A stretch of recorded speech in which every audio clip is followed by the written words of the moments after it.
Good morning, everyone, and I want to welcome you to the Township of Georgian Bay Planning Council for Tuesday, May 10th, 2022. And in the spirit of reconciliation, we wish to acknowledge that the enduring relationship between Indigenous peoples and the territories they traditionally occupied. We recognize and deeply appreciate the historic connection they have to this place, the land, the water, the sky, and all that live on, in, and above it. We are grateful for the opportunity to meet here, and we thank all the generations of Indigenous peoples who have taken care of this place and who continue to care for it. And we want to show our respect. Hundreds of years after the first treaties were signed, they remain relevant today. May they guide our decisions and our actions. And may I encourage all of you to, at some point, look up some of those old treaties and try to understand what they were actually intending. We commit to learn, to educate, to honor sacred places, and to take action towards real truth and reconciliation. Miigwech. And I also think, before we get going with this meeting, one of the values that we emphasize as a township value is protecting and preserving our natural environment. And I think that's always useful to sometimes remember that, even though I don't think I have to remind most of you when we are doing looking at planning matters, that we have to have a long-term perspective on them and not just the immediate look. Fellow councillors, any declarations of pecuniary interest, conflict of interest, or anything along those lines? Councillor Cooper.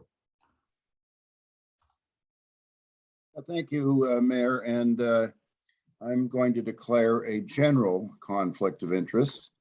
In the Code of Conduct, it talks about a general conflict of interest if you have any reason to believe that you can't be completely objective. I was the listing agent for item number 7 at the time. I don't have any pecuniary interest at the moment, but don't feel I could be fully objective, so I'm going to recuse myself from that particular matter. That's not item number 7, zoning bylaw amendment Z21-19. All right. Thank you. Thank you for that. You have noted that, Clerk Way, in your records. Terrific. Yeah. Appreciate that. And with that, I have moved by Councillor Wienko, seconded by Councillor Jarvis. Be it resolved that Council adopts the planning agenda of May 10th, 2022 as circulated. Any comments or questions or additions, amendments? All those in favor? And that is carried. Thank you. And one of those items that I'm sure everybody looks forward to is one of the speeches I have to give during planning council, and this is the first one. This morning, there is a public meeting scheduled for 2 Shore Road closing applications. I will briefly summarize the procedure to be utilized for the meeting. First, the clerk will advise council as to when, how, and to whom notice of the public meeting was circulated for the proposed Shore Road closings being considered. Next, staff will advise of the purpose and effect of the bylaw and provide for any other information that is relevant to the applications, and staff will summarize any correspondence on file. From there, the public will have an opportunity to speak and provide comments to the bylaw being considered. Please be respectful of time and be concise with your comments. All commentators are requested to state their name and address. Council will then have an opportunity to provide comments for clarification. I now declare this meeting to be a public meeting pursuant to the Municipal Act of 2001, C-25, as amended, to deal with the following proposed Shore Road closing bylaws. R21-17 for 10-328 Georgian Bay Shore, and R22-01 for 470 Island 90 6 Mile Lake. To our clerk. Notice of the public meeting was published in a newspaper, and notice was sent to the abutting neighbors in the close proximity of the property at least 20 days prior to today's meeting. All right, to our staff, and I believe Ms. Leduc, our deputy clerk, is speaking to the first item. Yes, I'm just going to share my screen here. And can I just get a thumbs up that you can all see my screen? Great. It is visible, thank you. Okay, good morning, Mayor and Council. The first application this morning is R21-17 for 10328 Georgian Bay Shore. The Sherwood Allowance has been requested by the applicants to allow for future development. The Sherwood Allowance for Part 1 is 1,576 square meters at a cost of $12 per square meter for a purchase price of $18,912 plus HST. The property is zoned shoreline residential type 1, and there are no open building permits on file. Here we have a location map of the lands and a zoomed out version. The application was received on November 16th, 2021, and we have received no correspondence to the state. We also have an aerial image, as well as a site sketch. Oops, there you go. As you can see, part of the dwelling is located on the Sherwood Allowance. And we have the survey here as well. The applicant, William Ansley, is here this morning if you have any questions for him or myself. I'm just going to stop sharing.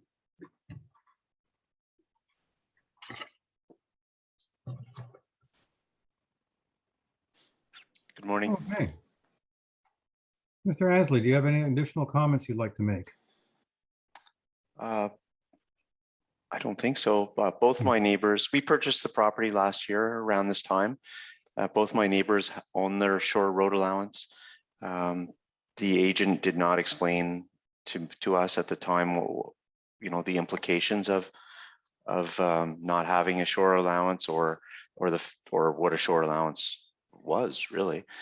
So we were unaware. It's a little bit of an extra cost, but we understand that it's the right thing to do. So we'd like to purchase the shore allowance, and that ties the whole area. Everyone will then own the shore allowance in the bay. Okay, thank you very much. And I presume we have no other members of the public that want to speak to this. And they said there was no correspondence received from anyone else. And therefore, I will turn this over to Councillor Wienkel for his comments or questions.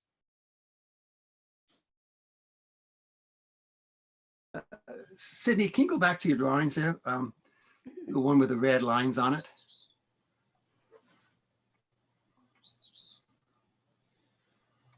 Yeah, go back a little.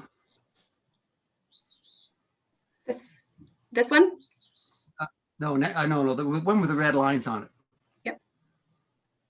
No, keep going. I think you mean Well, that'll do too. That'll also do that red line on the left-hand side. Well, Sorry. yeah, if you blow that one up, it goes through a building.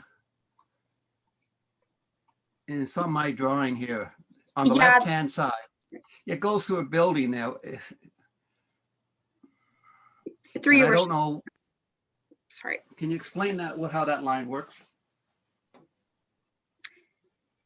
Through your worship to Councillor Wienko, these images are from our GeoHub mapping system, and the lines are very skewed, so they're not accurate. The most accurate representation of the property would be the survey. But the survey looks like the white line there goes straight out into the water, and the red line kind of veers off to the right. Where is the property line on the left-hand side? Can you go to the survey? I think there's one with the red line on the survey. Maybe not.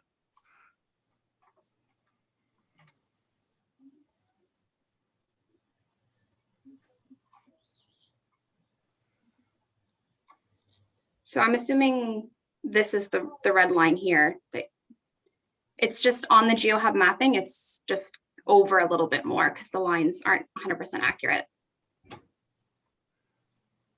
Okay. Yeah, it's very You're right, confusing. though. The dwelling on the left from this view on the left of our property line is close to our property line, not in compliance with what would be today's standards. It infringes on that buffer, but you know, it was constructed many years ago. This map here is not in our package. It probably should have been. These are the type of map that I like to look at in the packages. This one's not in the package. Okay.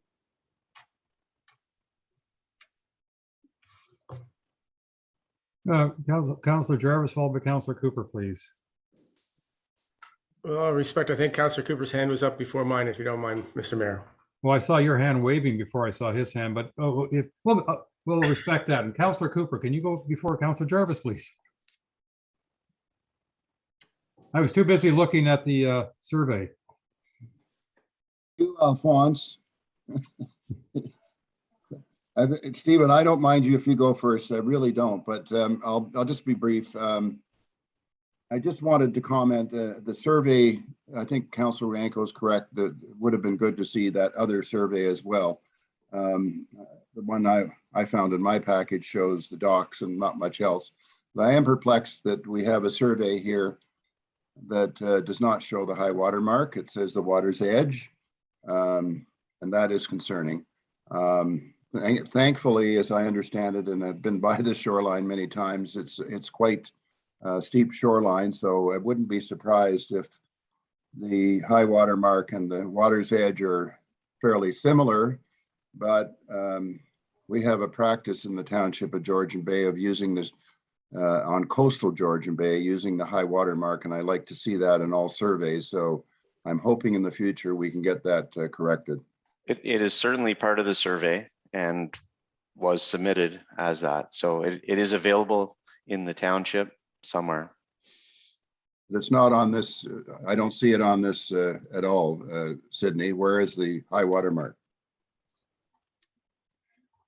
Through your worship to Councillor Cooper, the surveys we received just show the water's edge, not the high water mark. And just a comment on the site sketch, I do apologize. I am looking at the reports and it looks that the site sketch wasn't included in the report, but it was circulated through the public notice. So I apologize for that.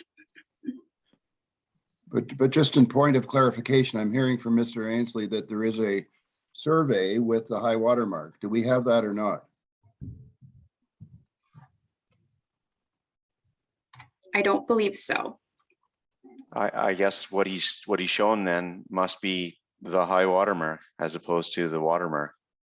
It was Rudy Mack, Aaron Durr from Rudy Mack, and you know he's very familiar with your requirements. It says water's edge. If you look at what I'm looking at anyway, it doesn't say high water mark. So I'm just asking that. Thankfully, as I said, they're probably fairly close to one and the same almost, but generally that can be a very different line. So thank you. Oh, I see. Okay. If you zoom in, there's actually three lines, three contours. So one says water's edge, and then there's one a little bit behind it, and another one in just a little bit behind that as well. Mr. Mayor, if I may helpfully interject, I think it's a site sketch that we didn't get in this paperwork. Yeah. So Sydney, if you could pull that back up and sort of blow it up for us, because I think Mr. Ansley is correct that the high water is marked on that one. Clerkway. Just to note, I know we've had this conversation lots of times, hence the resolution passed yesterday about updating the SRA policy. We can't necessarily sell to the high water mark. We have to sell to the water's edge.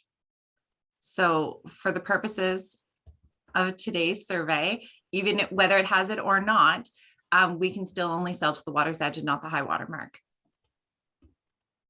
That'll be a future discussion. Thank you. And that will be happening in June. Sorry, just to reiterate, Sydney, would you mind pulling up that other site sketch? I just want to be clear on the lines again, if you don't mind.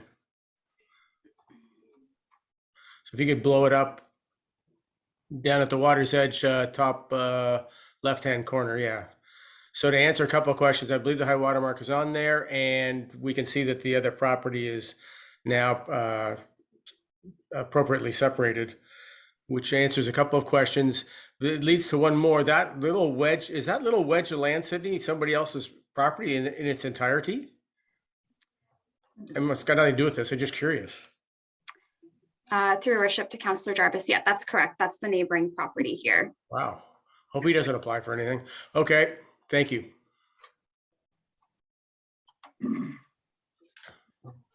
Any other discussion? I have moved by Councillor Hazelton, seconded by Councillor Douglas. Be it resolved that council pass closing bylaw 2022-046 to stop up, close, and convey part of the original Shore Road allowance in front of lot 34, concession 12, Baxter, being part 1 of 35R-26677.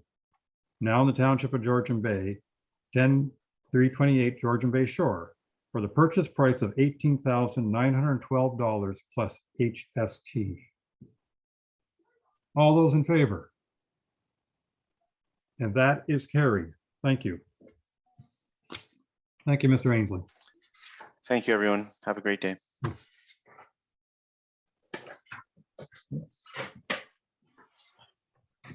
All right.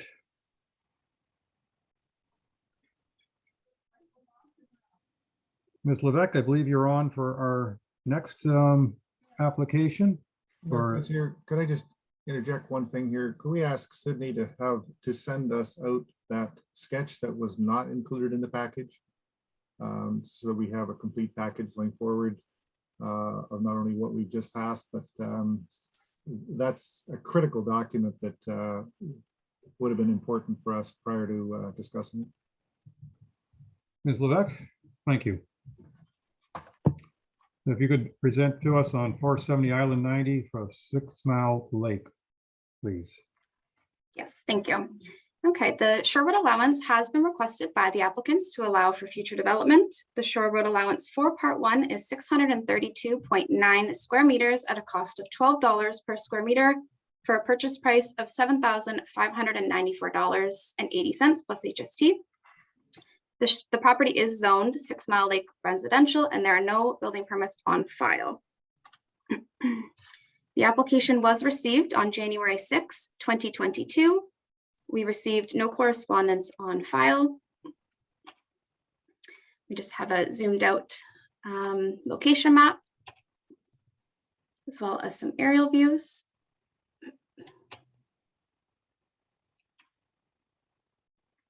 And we have the site sketch here. So as it was noted above, this was not included in the package. So I'll just zoom in here so you guys can have a better look. There's the dwelling there. And Part 1 is what Mr. Bennett is purchasing. And then we have the survey. So I don't see Mr. Bennett in attendance this morning, but if he does show up, he'll be available to answer any questions. All right, thank you.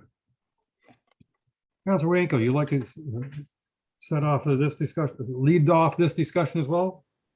The same problem as the last one. Can you bring up the map again?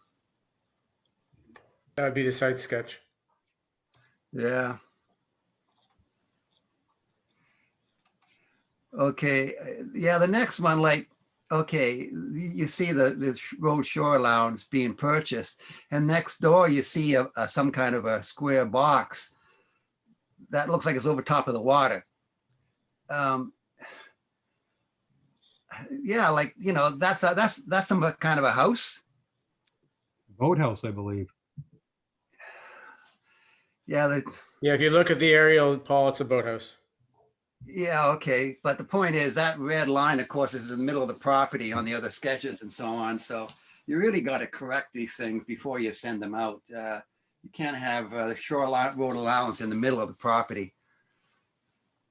Well, I think as Ms. Levesque's already explained, that the GeoHub system that they're using, the property lines are not accurate, and therefore we have to rely on the surveys for the accurate placement. Yeah, I know, but somehow you got to be able to modify them, because you can't have, it's silly to send out this diagram to the neighbors showing the road allowance in the middle of the property? How do they understand that?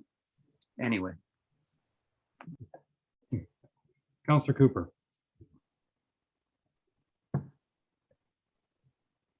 Yes, I took a look at this also on GeoHub, and I just want to make the observation that an example like this should also be part of our discussion next month about shore road allowance, because there are some neighboring islands. I believe it was Island 100 and 120 or 110, one of them, and there's no shore road allowance at all. So we've got some really big inconsistencies and problems with this whole system. So I just would like to point that out so that we are aware of it when we do have this discussion. Thank you.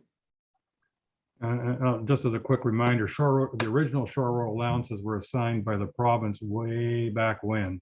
And nobody says that they were perfectly consistent when they did that. Councillor Jarvis.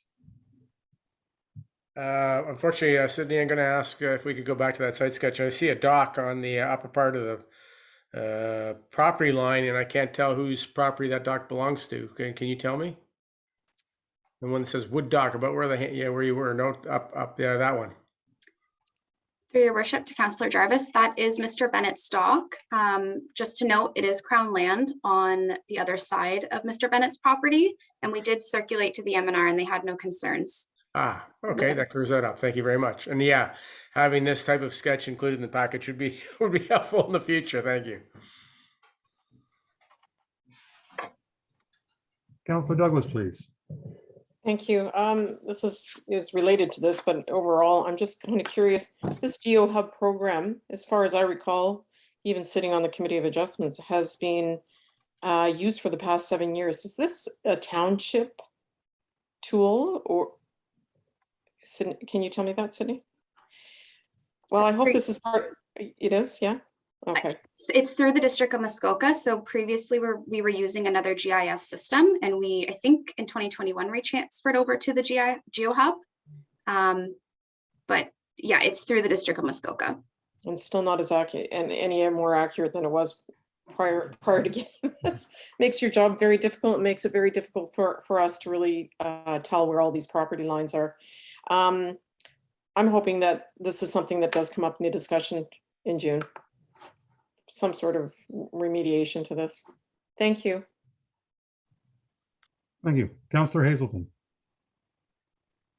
Yeah, just further on the GeoHub thing, I've been in contact with Graham Good at the district. I've provided him copies of my survey and helped him understand the accuracy of my survey versus what's on GeoHub. And it can be upwards of 5 or 10 or more meters off in the lot lines. So it's notional, but it's not accurate. So that's certainly a concern that that I have. It makes these things more challenging. But that kind of relates to the question I have. I'm using again another one of the district GeoHub maps. This is the zoning map for the Township of Georgian Bay. It shows an F1 fish habitat immediately in front of the building, and therefore the docks that are on that property would be in an F1 fish habitat. I'm wondering what impact that has on this application. Through your worship to Councillor Hazelton, all future development would have to go through the planning approval process. So I don't know if Mr. Espilla would like to comment on that, but again, they would have to apply for all permits and it would go through a review of planning. Okay, thank you. Dr. Espilla, did you want to add a comment before I turn over to Ms. Poudiette? Sure, thank you, Your Worship. Ms. Levesque's comments are absolutely correct. Any further development or permits would be subject to the building code process and through planning approvals, depending on the nature of the application. So that's beyond the process of a short road allowance closure that we're considering today. Thank you. Thank you. CEO, Acting CEO Poudiette. Through Mayor Coutier, I would like to take this opportunity to talk about a joint GeoHub project between us, the district, and also all of the district municipalities. We have identified the lines being offset as a big issue and therefore as a priority. The Township of Georgian Bay, on behalf of the district, applied for modernization funding, which we were successful in, and therefore the district is hiring an intern to focus strictly on realigning the parcels properly. So that is en route. I believe a student, not a student, an intern on a one-year contract has been hired, and they will be starting, I believe, in early June. Therefore, we will start seeing realignment of the parcels very shortly. But again, this will take at least 9 to 12 months before we start seeing the results of that. So it's already been identified and it's being addressed through a grant. Good news. Thank you very much. Any other discussion, questions in regard to this particular application? I have moved by Councillor Cooper, seconded by Councillor Bocek.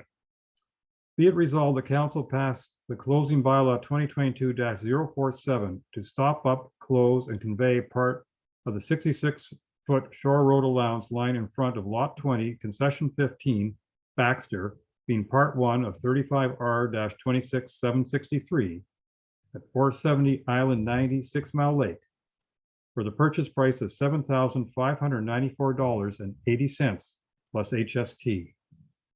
All those in favor? And that is carried. Thank you.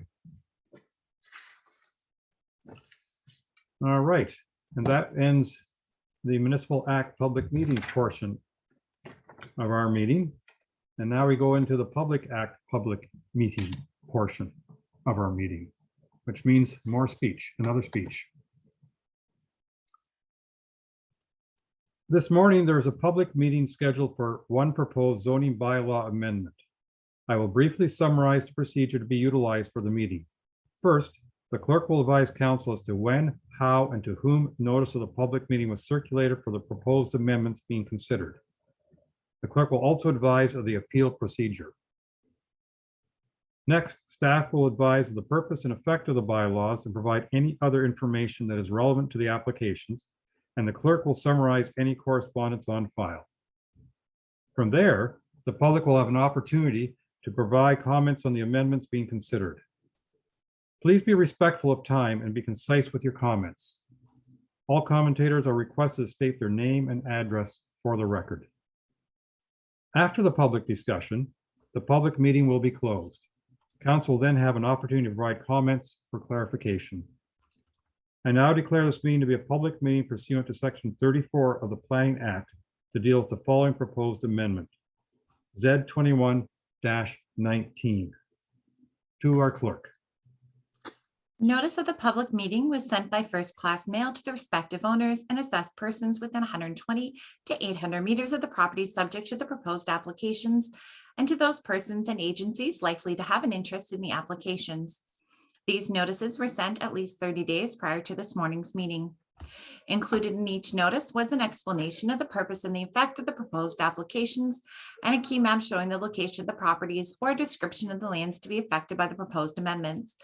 Other relevant information may also have been provided. These circulations were all provided in accordance with the provisions of the Planning Act and the Township at Georgian Bay official plan. Members of the public are advised at this point that unless they make an oral or written submission to council before council makes a decision on these applications, that any subsequent appeal to the Ontario Land Tribunal may be dismissed by the tribunal. Anyone who wishes to be notified of council's decision respecting the proposed zoning bylaw amendments must submit a written request to the planning department. All right, thank you very much. I wonder if we could promote both our Councillor Bocek and the planners to active participants, whatever the right title is.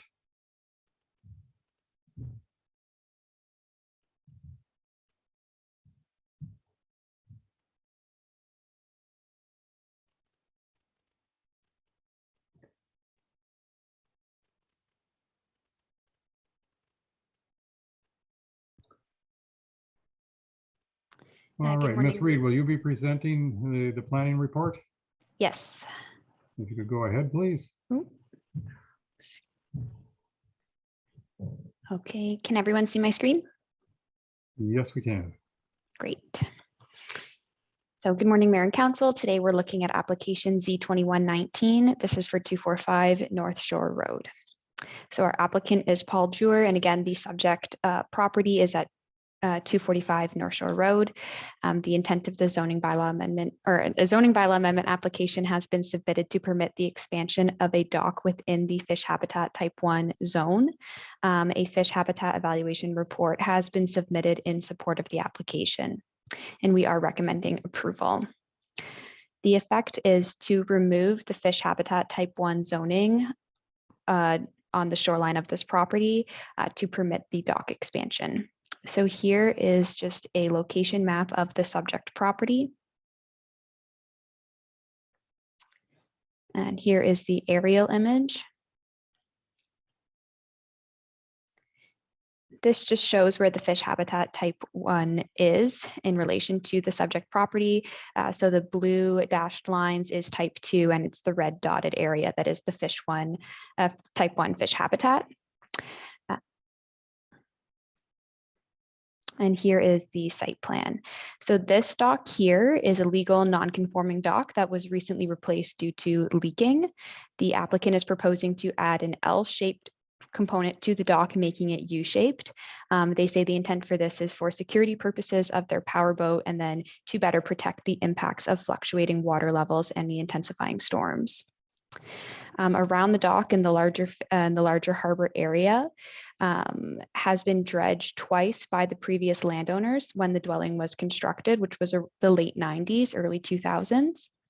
Moving the dock towards the south, which was requested by Township initially when they reached out with their application, but they did note that it's too shallow and they would have to further dredge the southern area in order for it to be serviceable for the dock.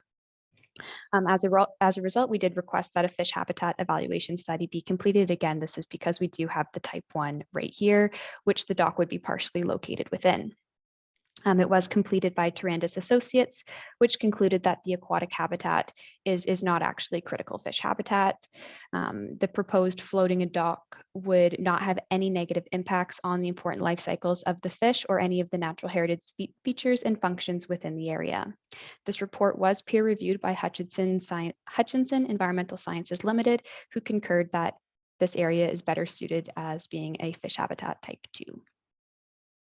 In terms of policy framework, it's identified as rural lands within the provincial policy statement.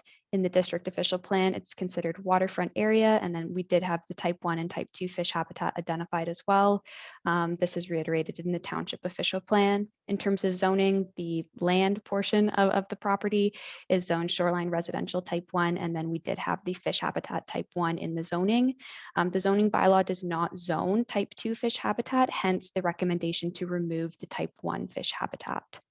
So it is consistent with the PPS, in our opinion. It conforms to the district official plan and the township official plan, and we are recommending approval of the subject application, which would remove the type 1 fish habitat. Thank you. I can answer any questions at this time. All right, thank you very much. And I believe, Ms. Way, you can report if we've received any recent correspondence.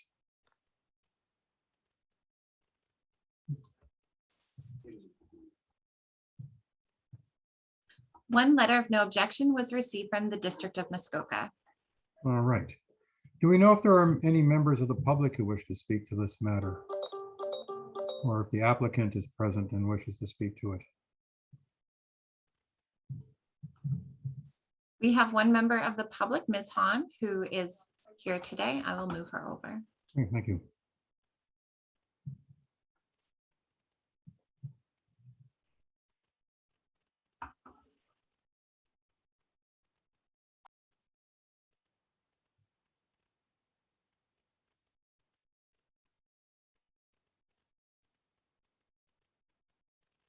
Ms. Hahn, do you wish to speak to this application? Yes, I would. I was just concerned as far as the fisheries and part as one being a fishery habitat, and that's my greatest concern and how that's going to impact with this large dock being built. And you have provided the environmental side of it, but I still have my concerns with that. All right, thank you. I don't know, Ms. Reed, if you want to speak to that a little further. I know that a fish habitat study was provided. Yes, through the mayor to a member of the public, Ms. Kathy Hahn. We also share that concern with respect to the fish habitat, hence the evaluation report that was completed. The report concluded that it is not deemed to be critical fish habitat. We had this report peer reviewed by Hutchinson Environmental Sciences, which is an environmental firm on retainer by the township. And they provided their comments as well, which concluded that they do not deem this area to be critical fish habitat. And we are using that to form our recommendation to remove that fish habitat type 1 from the zoning. Your concerns have been noted, but I hope that this report does satisfy some of them as well. So thank you. Thank you. The other thing I just wanted to bring up as well is with the shoreline, with the water levels, we know that they fluctuate so much. Once this dock is built, is that going to have an impact? I know that you're looking in the future, but would this have an impact at that point in time as well? I'm not sure I understand the concern with the fluctuating level here. They're proposing to have a floating dock, so it would move with the water levels. So perhaps you could elaborate a bit more. Just, you've answered that question as far as it being a floating dock, I understand. I just worry as far as it being environmentally, with the fluctuation so much on Georgian Bay, with the water levels. That's all.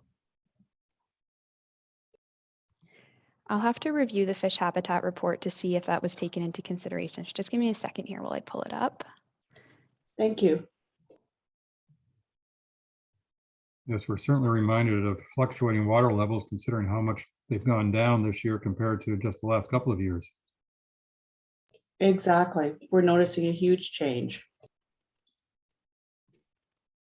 Mayor, while she's looking at it, can I ask another question? Certainly. So Aaron provided a very interesting diagram showing the fish habitat FH1 and FH2 that was not included in our packages. It looked like it was fairly useful from a educative perspective or understanding of the circumstances perspective. Could we see it again?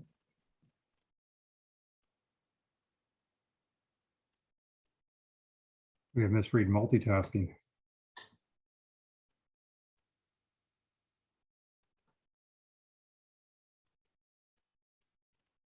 I only have one screen at the moment, so I can't look at both at the same time. Oh, then, I do want to note this image did come from the GeoHub online.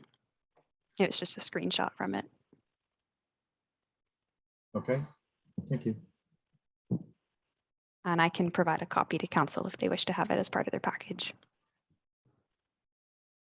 Did you find what you were looking for, or can I comment on that?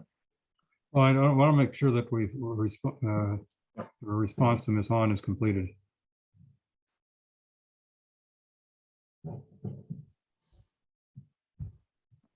I'm just doing a quick skim here. I don't see anything with respect to the fluctuating water levels. I do have a copy of their inspection report that was completed by the township and it passed. But I don't have any further information with respect to the impact of the fluctuating water level and the dock. Thank you. Thank you. Okay, Councillor Hazelton, you had some further questions? Could you put that diagram back up again for a sec?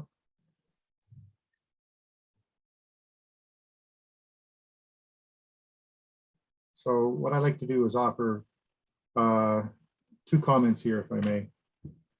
One, for this circumstance, I don't have a huge problem with what is being suggested. But perhaps if we had rolled back the clock and knew what we know today, we might have thought things differently. So for example, Dr. Patchow Fraser, who we all know, has done extensive studies in some other areas on the bay, and the guidance that she has provided is that boat traffic through FH1 habitat is seriously damaging the FH1 habitat. And so in this case, given that you've got a redefined FH2 for the dock, you still have to go through FH1 to get to open water. As I say, I don't personally want to make any issues of it now, but I think from an education standpoint here on council and staff, I think we need to be aware that just placing a dock in a non-FH1 environment is one thing, but allowing and encouraging traffic through an FH1 is going to destroy the FH1 habitat. That's the expertise brought to us by Dr. Pacho Fraser. So I thought it would be a useful learning, sharing opportunity. And thank you. Yes, I must say, I find it interesting, if I may comment, that the area around these docks have been dredged a couple of times in the past, and dredging can't help but destroy fish habitat. In other words, I think the area was, let me call it pre-damaged before our meeting today. I wonder if you could stop sharing your screen at this point, but at this, I see Councillor Jarvis's hand. If I missed anybody else in the meantime, I apologize. So, Councillor Bochuk, follow after Councillor Jarvis, please. Thank you. Aaron, I'm reading the report by Tarantus, or whoever that is that did the fish habitat report. Pages, for everybody's information, if you want to go to page 9, page 8 gives you aerial photographs from 2007 and 2020. I'm rather disturbed to see the amount of dredging that was required in 2007, though I'm not surprised. Obviously, dredging wasn't as big of an issue as it is now, but within the report on page 10, just to highlight what our mayor has just suggested, it says under habitat classification, it says specifically that dredging in 2012, 2014 may have removed most and perhaps all of the marsh habitat that may have provided reason for part of that offshore area to have been deemed type 1 fish habitat. And that's, in my mind, is extremely disturbing. And I'm going to ask staff at this time, if somebody was applying to dredge in a situation like this, where an area had not been dredged and where it was needed to do something like this to allow for a dock, would we be allowing something like that now? Would that be something to be even permitted? Can anybody answer that question? And further, if I may, to Councillor Jarvis's question, who would be doing the permitting? Yeah, because I see a permit from looks like M&R. No. Dr. Spilla. Thank you, Mayor Coots here. So there's two components to it. It would have to go through the planning review. We would most likely flag it and refer it to the MNR as you indicated, on the basis of it being a provincial interest, something that's in the provincial policy statement. So that's how we'd address it. It's a case by case basis, and that's the short answer. Yeah, okay. I'll just take it one step further, and maybe you can add some more to what you just said. But I'm very concerned that, of course, water levels we know fluctuate dramatically. We're talking about close to 2 meters in the last since 2012, and given climate change and everything else, we're probably likely to see similar type events. This guy is putting in significant investment in dockage, and I see his channel out to the lake, if the water goes down, just getting narrower and narrower and narrower, to the point where he may have to build a dock, a couple hundred meters out from where his current shoreline is. Yeah, I'm really perturbed by this whole concept that this has been allowed to take place, but obviously that's history. In future, if we allow this to go through, I can't see even too much opposition as things currently stand, and the water level drops to levels, I believe 2012 was our benchmark low level. I can't imagine this guy having much space in which to get, it sounds like a substantially sized boat out of his dock and into the bay. I presume he'd be applying for further dredging, and that would be, I presume he would have to apply for further dredging. That's a question. Would that have to happen? Dr. Spill. Yes, well, we can't force him to apply for further dredging, but in all likelihood, I think if he wanted to continue to use, if the property owner wanted to continue to use a dock for boat access to their property, that'd be something they'd most likely pursue. Yeah. And again, they go through us through planning initially. I mean, it's something he would want to do if he wants to get his boat out into the lake and the water goes down. But he'd check with planning first, and then he would be referred to M&R. Would that be correct? Would that be the sort of process? Most commonly, property owners approach planning first. On occasion, though, they do approach the province first. Oh, interesting. So it'd be over our head again. Interesting. Anyway, just amazing. If you look at that 2007 photo, it's quite amazing how little channel that guy's got and how much marsh is totally exposed to the open air. Anyway, thank you. All right, we have Councilors Bocheck, followed by Douglas and Hazelton. Councilor Bocheck, please. Thank you, Mr. Mayor. The application as it stands today is for today. And I see the report, the fish study report has no issues. The new portion of the dock looks like it's leaning towards the shallower water. We can't predict what Mother Nature is going to bring us. The water might be up high for the next 20 years. The application is based on the situation that's there today. The studies have been done on what is seen there today. And I have no issues whatsoever. If the water happens to go down, maybe he, instead of bringing his 20-foot boat in, will bring a canoe or a kayak in. That's up to the landowner. That's not up to us. And the application, the way it's presented to us and the job that the planning department has done, basically tells us that this project could move ahead and not impact the environment. We have to remember that fish habitat is basically important for 2 to 3 weeks of the year, when the fish come into the shallow water to spawn and then leave and go back out to deeper water. That's why it's called a fish habitat. So most cottagers aren't up here in March, April, when the fish are spawning. There's very little use of the docks that time of year. And, providing there's enough water to get a boat into, I see no reason why we don't move ahead and grant him the permissions. And after we grant him the permissions to move ahead, he can deal with his water depth and everything else. As far as dredging goes, dredging in certain parts of this township is allowed. It's not allowed in certain parts of this township, as well as blasting is not allowed in certain parts of the township. I think all the bases have been covered by our planning department. They're recommending, they're the planners, they're the ones that have done all the studying and figuring out whether this is feasible or not, and they're endorsing this. And I believe that we should do the same. So I'm in favor of this application. Thank you. Thank you. Councilor Douglas, followed by Councilor Hazelton. I actually don't have my hand up.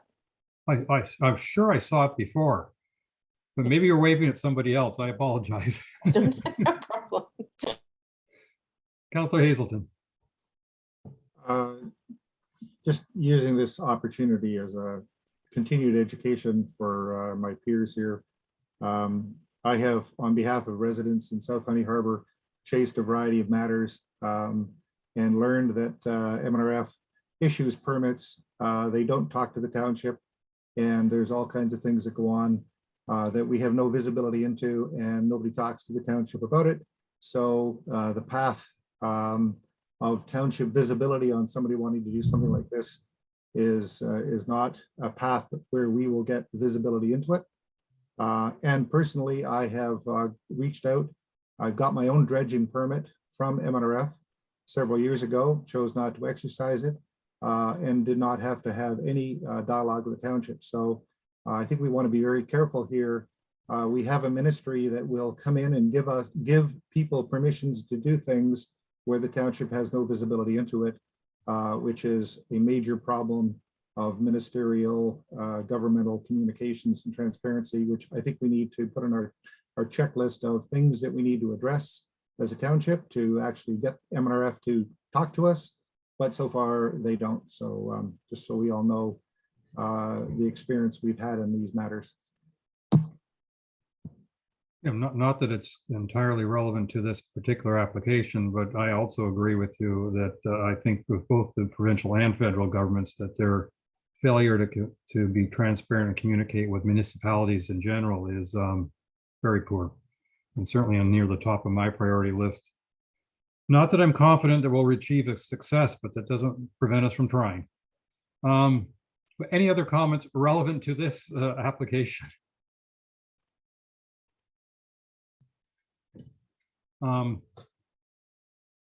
And I just want to confirm that we don't have any other members of the public or the applicant who may want to speak to this. We have Mr. Norton is in the waiting room, but he has not accepted the promotion into the meeting. Okay, So generally that means they don't wish to speak. we'll go on that assumption. I have moved by Councillor Bocek, and I'm not going to say seconded by Councillor Cooper, given his declaration. So let's say seconded by Councillor Hazelton. Be it resolved, the council receives Development Service Report 2022-35 and approves zoning bylaw amendment application Z21-19 by enacting bylaw 2022-048, being a bylaw to remove the fish habitat type 1 zone. All those in favor? And that is carried. Thank you. And thank you for your time this morning. Bye. Thank you, Ms. Reed. Appreciate it.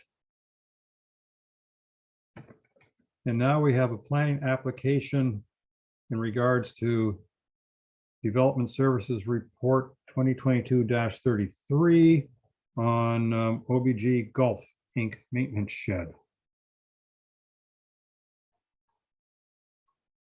And who is presenting? I'll be presenting Mayor Coots here. Yeah, I had to. That took me a while to scroll down to see your name. Dr. Spill, if you could go ahead, please. Yes, can I have permission to share my screen, please? Thank you.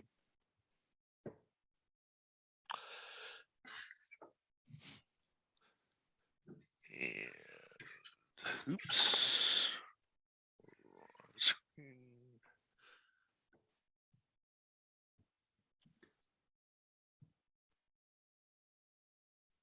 Can everybody see a lovely site plan of site plan? Yes, we can. Thank you. Excellent. Okay, so the application we have before us is for a site plan control agreement for 31 Leduc Lane by OBG Golf. So that's the golf course component of the Oak Bay development. So the proposed development is it is on Leduc Lane. So Leduc Lane, if you can see my cursor, is this part of the diagram right here. And site plan control is required for commercial developments. They are proposing an 860 square meter maintenance building on the site.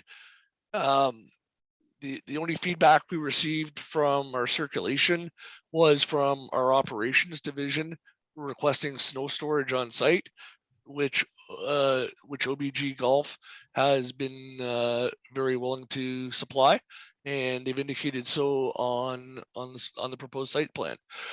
So administration is recommending approval of the site plan, and looking for any comments that planning council may have at this time. Thank you.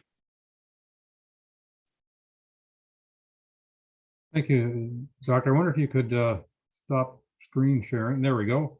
And council, are there any questions that you may have in regard to this application? Councilor Bocek, please.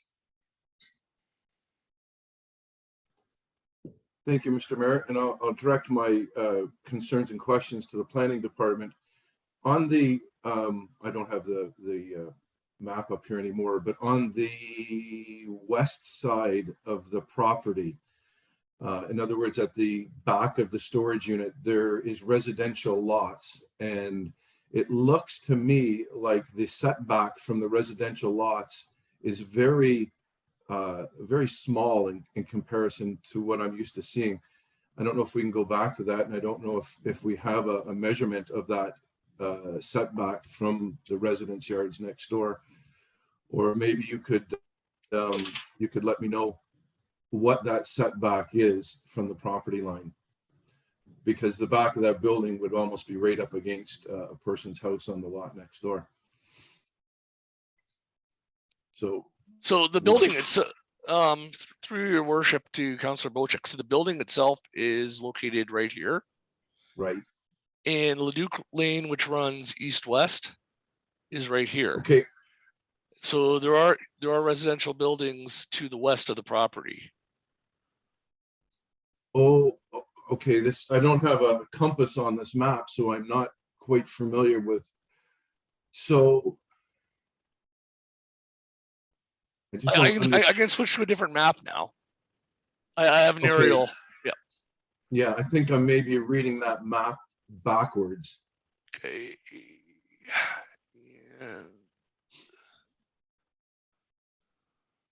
There has been a lot of. Just give me a moment here. Yeah. Sure. There's been a lot of communication, council, with me from the local residents about the impact of noise and such, and their concern was that the building was too close to the residents, and perhaps with this new aerial shot we'll see that.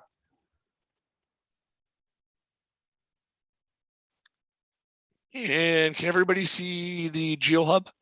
No, we No. see chat. We see your emails. Oh no. Didn't have time to read if there's anything inappropriate. Don't worry.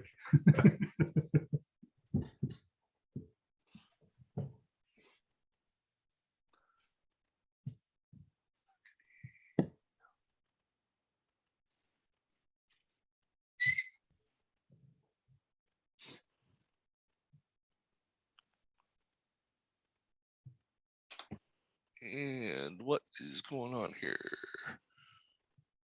Yeah, while you're doing this, I looked up the site on Google Maps, and I see the residences that I believe Councillor Bochek is referring to. So it'd be nice to know where this building's placed relative to them. Can we see the map now? Yeah, now we see an overview of the whole golf course, basically. Okay, so Leduc Lane is right here. Yep. And I'll just zoom in a bit. So the maintenance building is being proposed right in here. So fronting onto Leduc. Okay, so if according to this map, I'm talking about the resident that is right there. Yes. Yep. Yeah. So could you show me just with your cursor where this building would be located on that lot, the rectangular shape? So based on the drawing, the building is going to be located roughly right about here. Okay. With entrances approximately here and here. Right.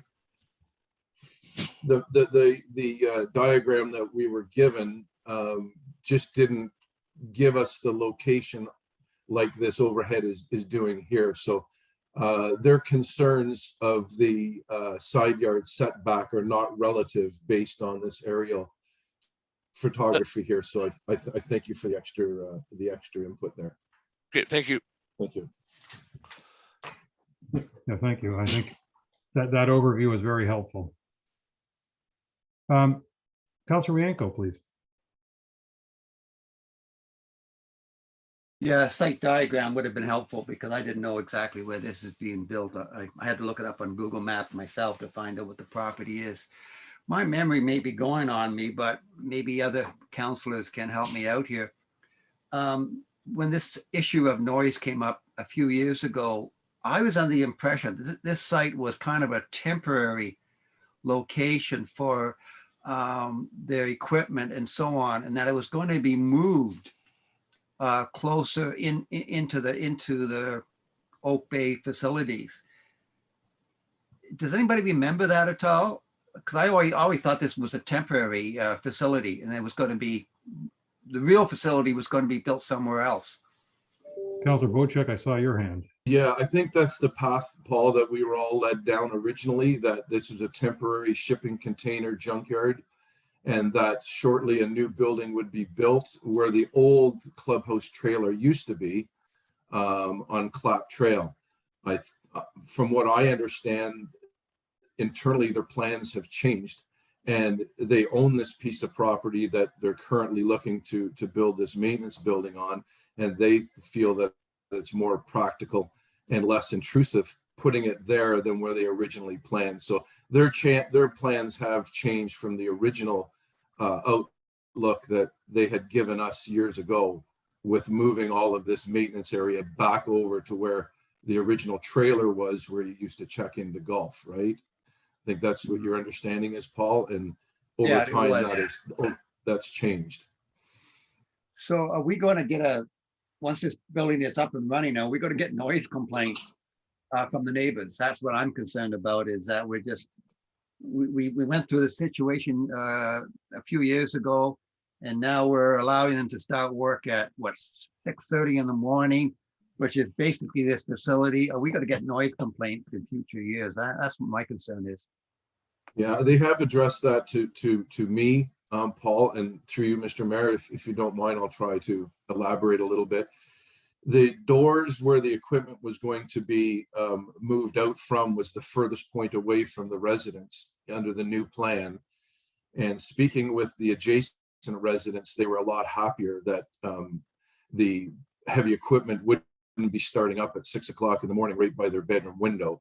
It would now be moved further down the property and on the other side of this maintenance building. So it would be a lot less intrusive. I think going forward, we're still going to get complaints from the neighborhood about noise. It's a residential neighborhood. We have a commercial property right slab dab in the middle of it. So it probably will be an issue moving forward, but at the same time, they seem to be satisfied that it's going to be an improvement over what it was. Sorry, I'm unmuted. Dr. Espilla. Thank you, Mayor Coots here. One thing for council to bear in mind is the golf course maintenance building is a permitted use under the existing zoning for the subject property. So with that being said, they are allowed to conduct golf course maintenance related activities on the entire property known as 31 Leduc Lane. And that there may be complaints, and that's the reality, but it is an approved use, and there are residential uses that abut the subject property. All right, thank you. Councilor Jarvis, please.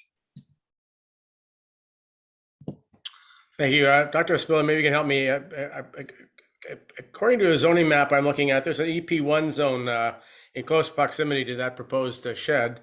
Has any consideration been given to a study with regards to the effects of this construction on this EP1 zone? Through Mayor Coots here, with regards to the site plan, there hasn't been any concerns raised with respect to the proximity to the EP1 zone. I am aware throughout all of the subdivision process that there have been concerns raised, and they have been addressed as they've come up through the higher order planning application processes. Which means we wouldn't typically deal with this at this case in a property that's subject to multiple other higher order planning act applications. It would be dealt with at the higher level most likely, and we have asked these studies to be prepared as various parts of the various phases of the subdivision have moved forward. So will we be requiring something at some point on this then? A study at this point, we won't be requesting anything additional. Can you, then for my benefit, indicate on the map that you've provided, the sketch, the drawing rather, where that EP zone is in relation to the building as you have shown us in your report? I'll pull it up on GeoHub for us. That'd be great. Thank you.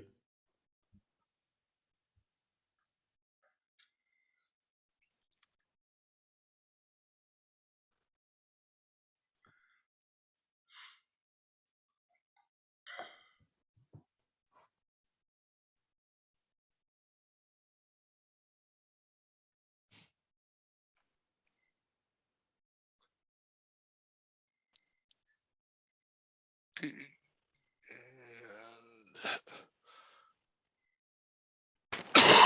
Pardon me. So the EP1 area is to the south of the existing. You're gonna have to pull it up. We haven't got it. Oh, here we go. Proposed development. There we are. There's our EP1. And where's the building in this sketch gonna be? Right there.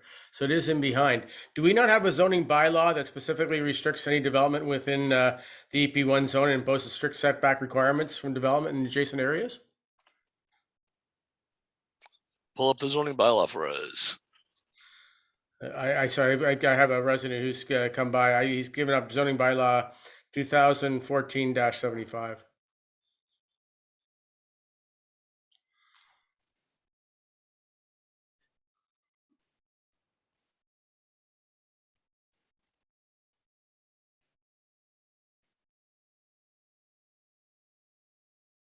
Did everyone see the zoning bylaw right now? No, we're still on the map. Okay. Or the GeoHub or whatever.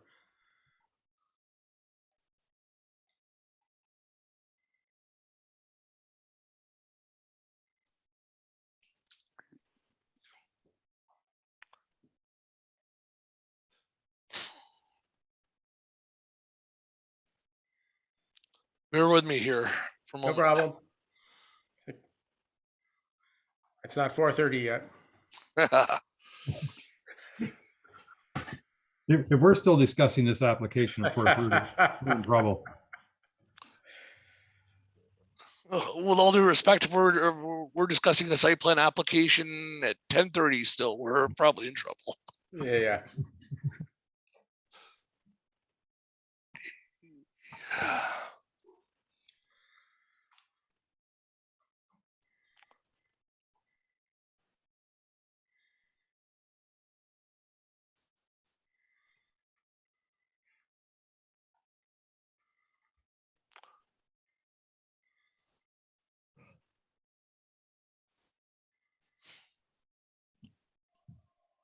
Okay, so I'm just gonna pull up the EP1 schedule here.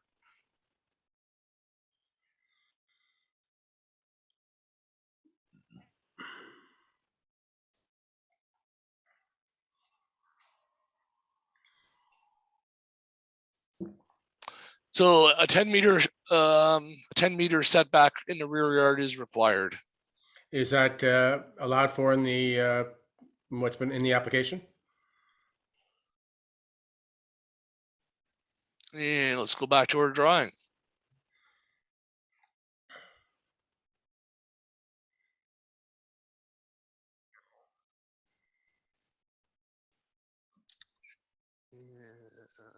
Planning Council.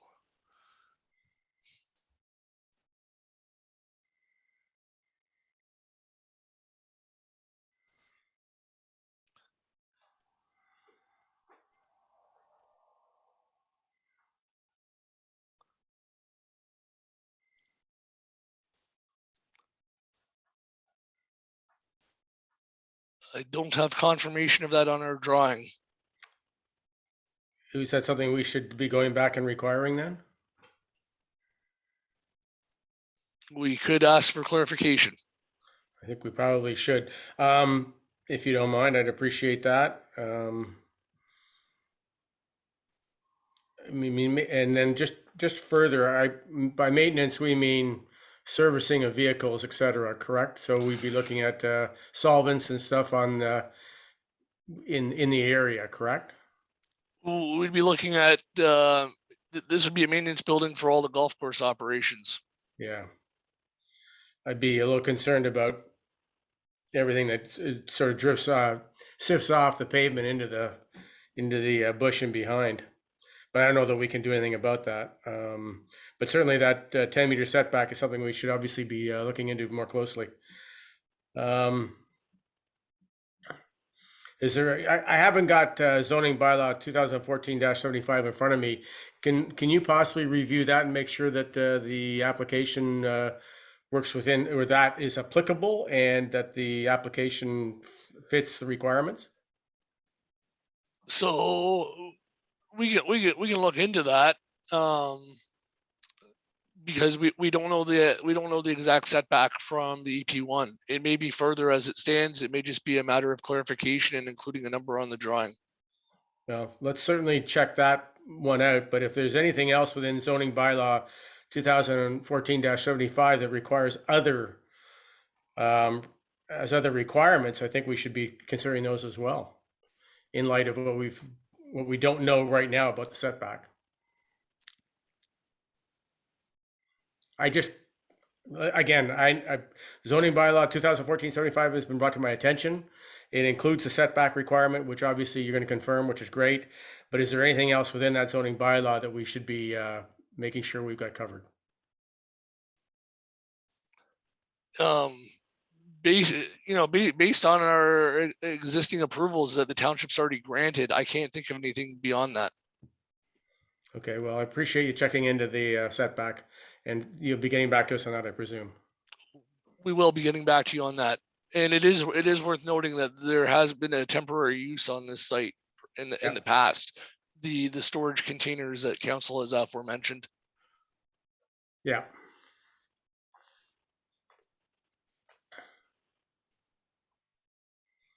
I don't know, is this something we can approve pending clarification on that setback, or can we defer until we get that clarification?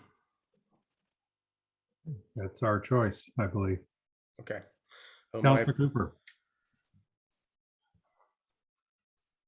To my point, I think we found something. We need information, get some more information, and I would suggest that we defer this until we get the full story. Thank you.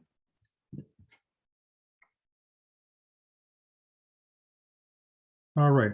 The motion that was in front of me was moved by Councilor Douglas, seconded by Councilor Hazelton. Be it resolved that Council adopts bylaw 2022-049 for the proposed site plan control agreement for OBG Golf Inc. maintenance shed at 31 Leduc Lane. And I think Council, I'm sensing that there's a desire to refer this back to staff to get that one data point confirmed one way or another before we approve. So I'm going to ask all those in favor of referral, please raise your hand. And that has been referred back to staff for clarification on clearance from the, I'm sorry, the EP1 zoning district. EP1 zoning. Councilor Rienko. When you come back, you can come back with a proper site plan showing the location of that facility on the property and this other wetlands area around it, so we get a bird's eye view of what's going on. Duly noted. All right, thank you. Dr. Espilla, I think this might be the last presentation you make to Planning Council, given that we've just learned this morning of your pending resignation in 2.5 weeks from now. And so I'd like to take this opportunity to thank you very much for your service to the township and the wealth of experience and perspective that you brought to us, and wish you nothing but the best going forward. Hey, thank you, Mayor Coutier. All right, thank you. Yes, thank you. Was there any new business that we wanted to raise during this meeting? Ms. Way. You would have had to add that when you adopted the agenda. So there is none. Well, maybe I'm just being polite and double checking then. Well, then I'm going to go to I have moved by Councillor Jarvis, seconded by Councillor Wienko. Be it resolved, that planning council adopt bylaw 2022-0. Should I make that 49 now? Yes, please. 049 to confirm the proceedings of the May 10, 2022 council meeting. All those in favor? That is carried. And I have moved by Councillor Cooper, seconded by Councillor Jarvis. Be it resolved, the planning council does now adjourn at 10:16 a.m. until June 7th, 2022 at 9 a.m. or at the call of the chair. All those in favor? And that is carried. And with that, our planning council meeting is done.